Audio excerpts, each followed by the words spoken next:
I'm Spencer. And I'm Zach, from Spencer and Zach Explore the Universe. And these are the top 10 takeaways from Paul McCartney's post-Beatles career. Number 1. Some of his best songs were relegated to B-sides or are outtakes. Though every McCartney album from 1970 to 1983 contained a chart-topping hit, some of his best material has barely seen the light of day. Incredible McCartney compositions like Oh Woman Oh Why, Daytime Nighttime Suffering, and I'll Give You a Ring could all have been hit singles, but were relegated for years to the B-sides of 45s, whereas songs like Cage and the Elvis Costello co-penned Back on My Feet and A Love for You were shelved altogether, oftentimes leaving room for inferior material on their respective albums. Number 2. Paul McCartney is like a superhero who can't fully control all his powers. Paul McCartney is multi-talented and incredibly successful, which results in him sometimes not adhering to the Jurassic Park rule, aka, just because you can doesn't mean you should. Because he is so skilled, even lesser material can be brought to a high-gloss shine. He gets a hall pass, though, because Abbey Road. Number 3. He's at his best when challenged by a strong bandmate or producer. On account of being a fantastic writer, singer, performer, and producer, Paul often doesn't need anyone else in the room in order to churn out chart-topping hits. But, like most people, he is at his best when he's challenged by a creative equal.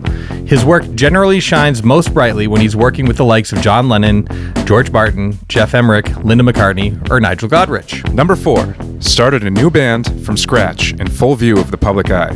When viewed in context of his overall lexicon, an album like Wings Wildlife comes off as undercooked, underwritten, and sloppily performed, as if it were served from the kitchen at Fawlty Towers. However, if viewed from a different vantage point, it's actually quite genius. Paul left the biggest band in the world to start a new band from scratch in full view of the world, warts and all. The results were mixed at first, but by the time Band on the Run rolled around, he and Wings were firing on all cylinders and had a fully developed sound of their own. Number 5. Paul and Linda made it cool to be a rock and roll family.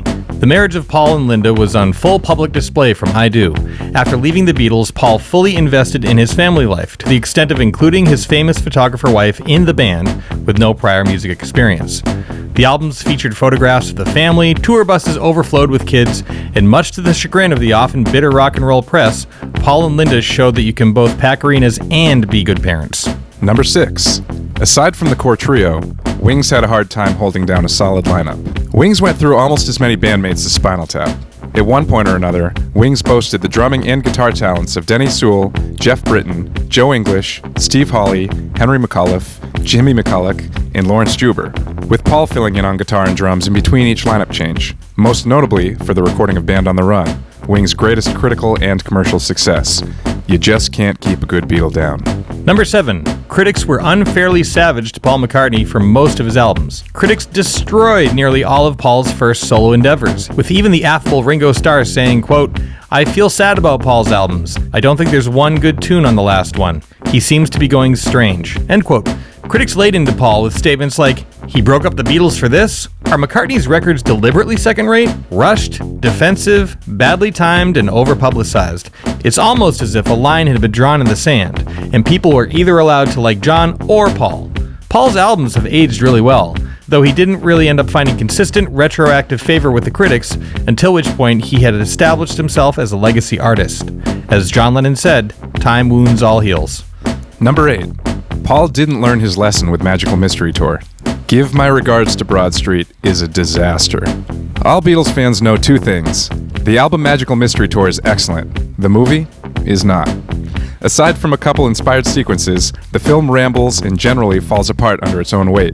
So naturally, in 1984, Paul decided to return to film with Give My Regards to Broad Street, casting himself in the shadow of auteurs like Mel Brooks, Spike Lee, and Clint Eastwood, by taking on writing, directing, and starring duties.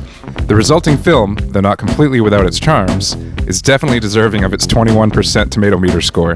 If you want to view one of its most cringeworthy sequences, search for the soul-crushing 1984 Silly Love Songs update. Ugh. Number 9.